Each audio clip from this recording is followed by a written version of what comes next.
Ooh, it's chilly in the garden. The beginning of October, and you can feel the fall coming into my garden here in Zone 7A, Connecticut. And I always, as you know, I always have mixed emotions about fall coming in because I love summer, I love to spend time in the garden. But at the same time, that calling of hibernation is there to go into the house and make a nice cozy season for the winter.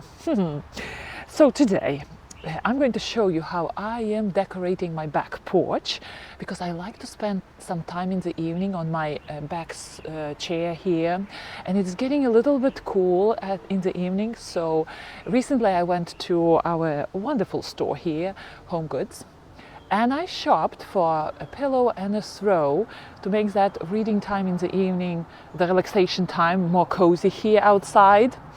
And there are plenty of things to move right now. Here in Connecticut, we have still good 6 to 8 weeks before the cold weather settles in. So plants' roots do have time to adjust to new environment. So I'm going to move things with you today. And there is also a hiccup. I can't believe I did it. You know, usually people say they make a mistake and then they wonder, how in the world can you do that? Well, I did it. So let me show you around.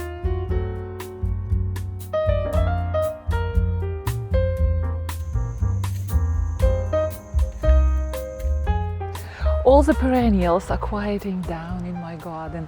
Only annuals at the back porch are still keeping that nice autumn color, prolonging the season.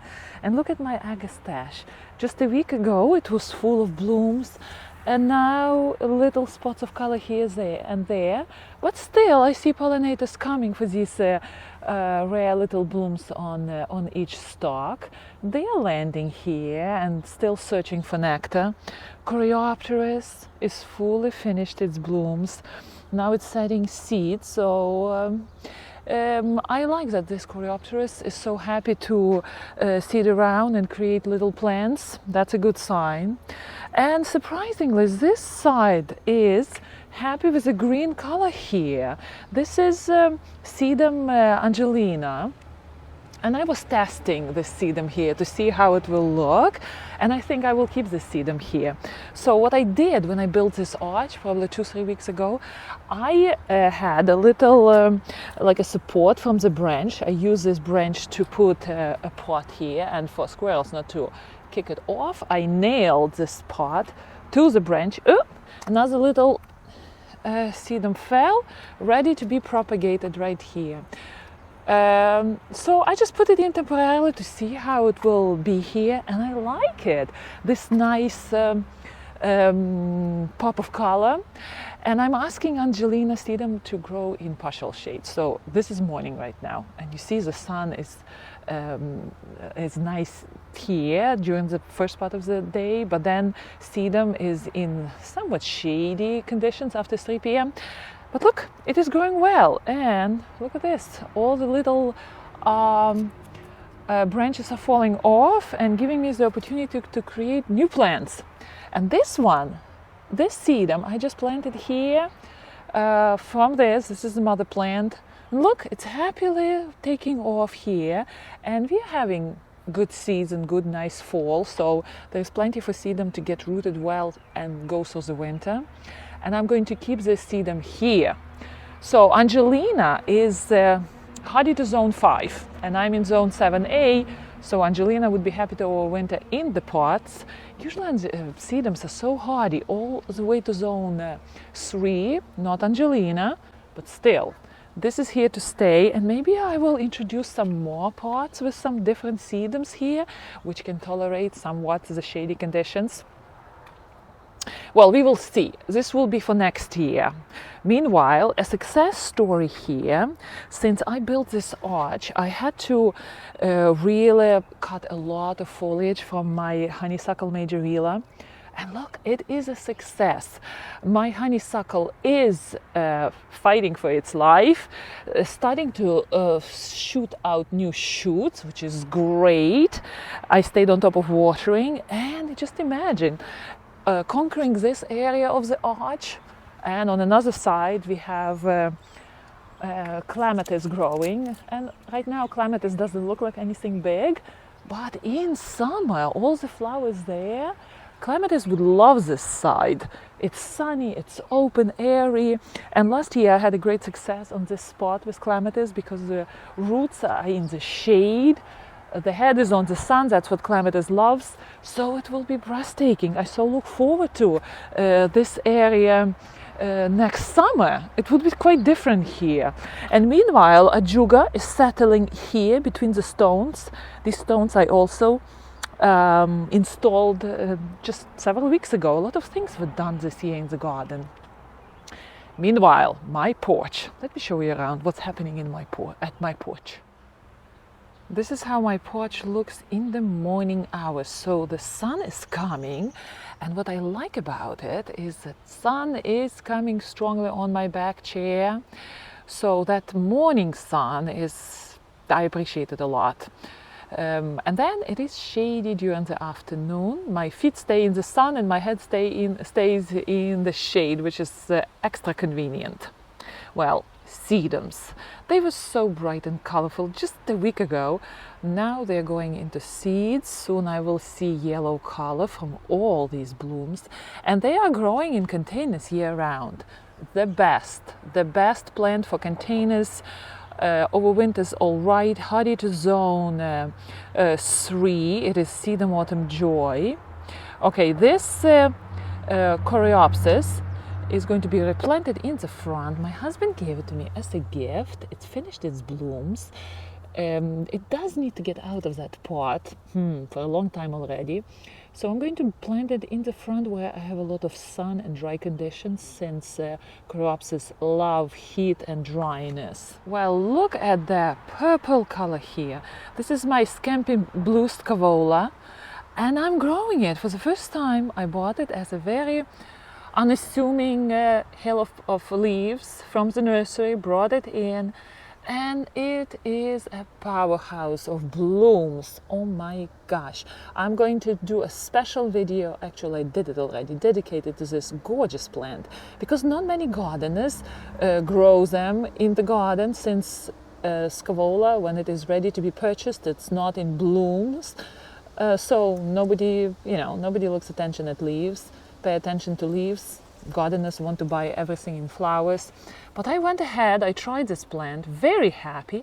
I want to grow it in my garden since, look, October, and it is still here with beautiful, gorgeous blooms. Well, meanwhile, my basil is living its last days here. This little corner, my new vegetable herb corner here, which I introduced. Very happy with it. All my artificial wicker containers are going through the season with no problems whatsoever. And I made them myself. By the way, here's a video how I did it. Look, very happy with these plastic containers. They're going to serve me for many years. And just to put the average plastic pot which comes from the nursery into the container, here's this wicker container, and I'm good to go.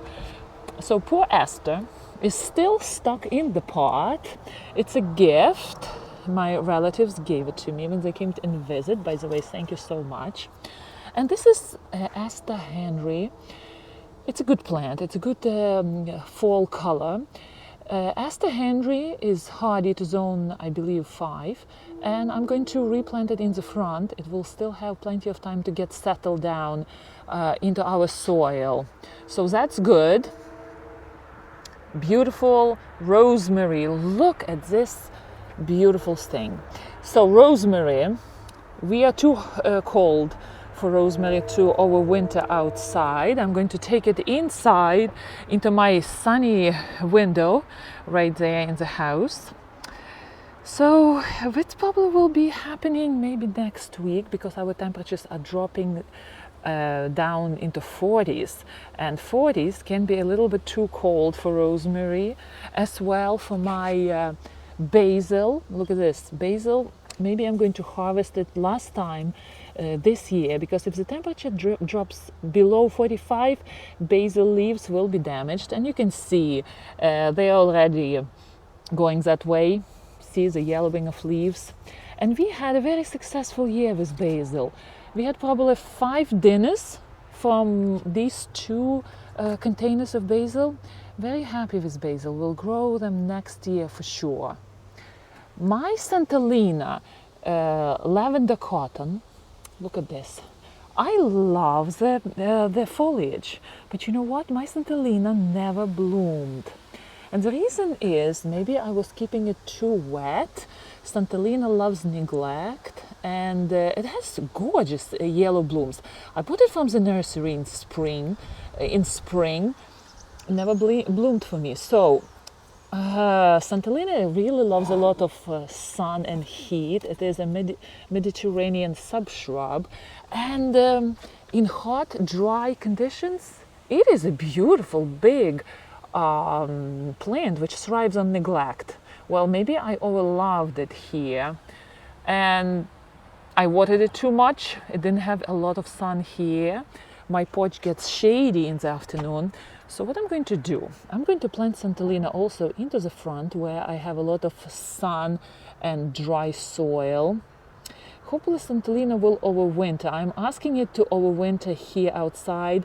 It is good to zone 6. I'm zone 7A, so that's a question. If it will be happy to overwinter, well, we will see. Look at my October Daphne. Lovely, lovely sedum, and I love this sedum. This is a gorgeous one. I would say one of the best sedums to grow in the garden, because it didn't open its blooms yet, but when it does, the blooms are simply charming. I'm going to keep you updated on these blooms. I always look forward to this sedum here. One more sedum I want you to see. Look at this little fellow here. It is sedum gold moss. I bought it from Etsy, and what a delightful thing. This thing doesn't want to open. How come? Oh my gosh.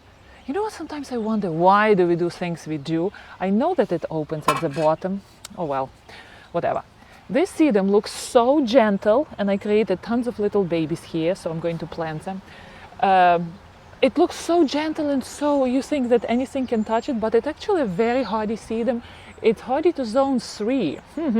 So it is going to overwinter in this container. By the way, it did overwinter previous winter. It stayed in this container, didn't do very well, so maybe I should replant it. But I'm actively propagating it in my hypertufa container right there. So all these little things which fell, and probably I will do even more of these little replants, and I will propagate it there. So if this sedum wouldn't survive in the pot here, those definitely will. Oh my gosh, they're falling left and right, these little branches. Good. Many to replant. So this sedum is going to be back growing in this pot for now, because it looks very lovely here, right? And I'm going to show you the Hick-Up which happened in the garden. Oh gosh, the major one. But it can be fixed, you know. Yesterday I was working on another cement project, and I was planning to do for next year, to do a nice corner in the garden with handmade pots from cement. And I purchased these molds, silicone molds, and they are designed for cake decoration, so for jello and chocolates. And since nobody told me I cannot do it, I purchased them for cement, and look at the results. Gorgeous, gorgeous, gorgeous. So simple cement, quick set cement went in, and I was thinking to myself, okay, since this happens so well, I can make cement what am I doing? Parsley. Here we go. So I can make cement containers, quick set cement containers, put some sort of decorations on the side, and put names. So for basil, for parsley, for dill, and chives. These are 4 main herbs which I want to grow next year in my garden. So the plan is to combine more of ornamental plants with fruits, vegetables, and herbs. Well, what a big disaster that was, let me tell you. So what I did, I used these forms right. Did everything right with quick set cement, but one thing, I forgot about it outside on the sun for 45 minutes. I got busy with something in the garden, and guess what? My cement pot became so hard I wasn't even able to drill the drainage holes with my drill. I looked at it and I said, are you serious? Are you kidding me? You were supposed to sit here, Olga, over this pot hardening fast, watch it. Well, I didn't. So this disaster happened yesterday. I told my son and my husband just pick it up because it was heavy as anything and just bring it into the garbage. That's it. So maybe next week I will try to do this again because I really like how this turned out to be, right? Look at this beautiful peony. It's a quick set cement. I keep it in these forms for maybe 3-4 hours and they're good to go and they harden. They continue hardening outside. Wonderful, right?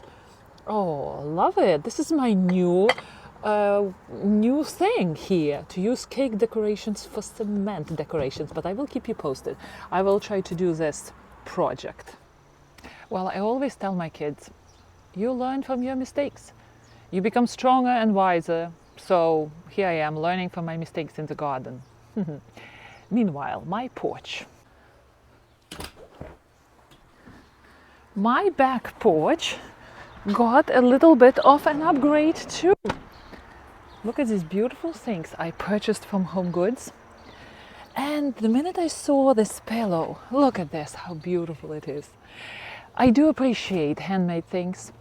I sew myself, and when I saw this cute little, well, I want to see that this is little sparrow, because it does look like sparrow. It can look like robin maybe a little bit, but since it's stylized, we can guess our own guesses, right?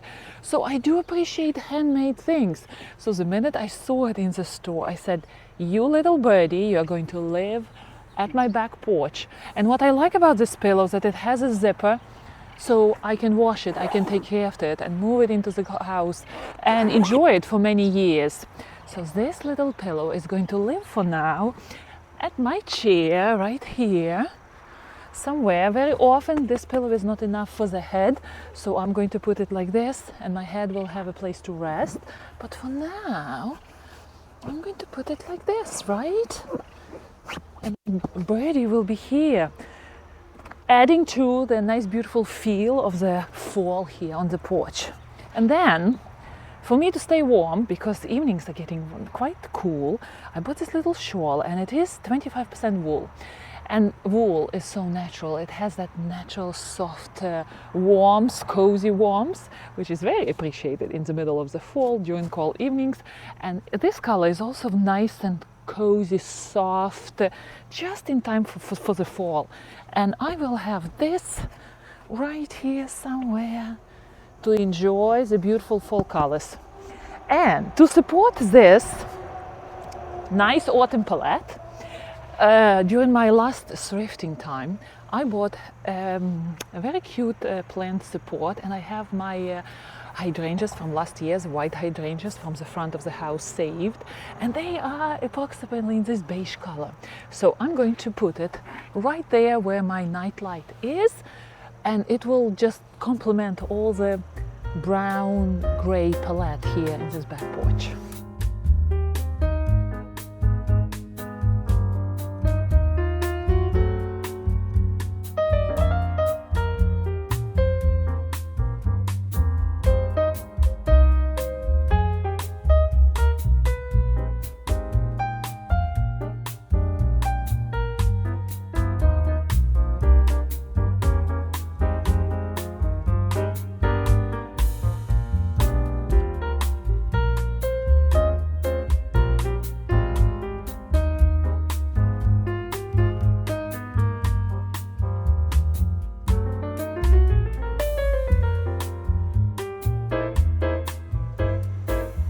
Here, it looks much better, don't you think? I borrowed fresh hydrangea blooms from the front, and they're going to dry as they are here without water. Last year hydrangea blooms and last year's greenery It lost a little bit of its color, but that's okay. It adds to the design here, I think. And look at my corner. Ooh, cozy, cozy. And the last thing what I'm planning to do today is to introduce forget-me-nots into this area here. I love that biennial plant, and for whatever reason I have hard time introducing it. So finally I got a plant, put it into my side of the garden there near my husband's reading nook, and this year it created seeds. And I have several nice seedlings popping up, because those are the ones which are going to flower next year. So I'm going to move them here, somewhere between my ajuga and my hostas, and hopefully next year we will have those sky blue blooms here in spring. Let's do it. So this is my forget-me-nots, and there are several beautiful volunteers here I'm going to get, although the soil is a bit dry. I should have watered it yesterday.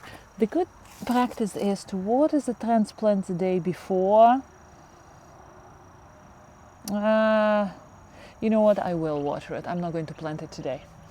I will water it and maybe replant also my spotted dead nettle here too. You see I have roots here. Yeah, let me do that. I will just water, and maybe in several hours I will move it. No moving today. All right, my dear gardeners. I will see you in our next video.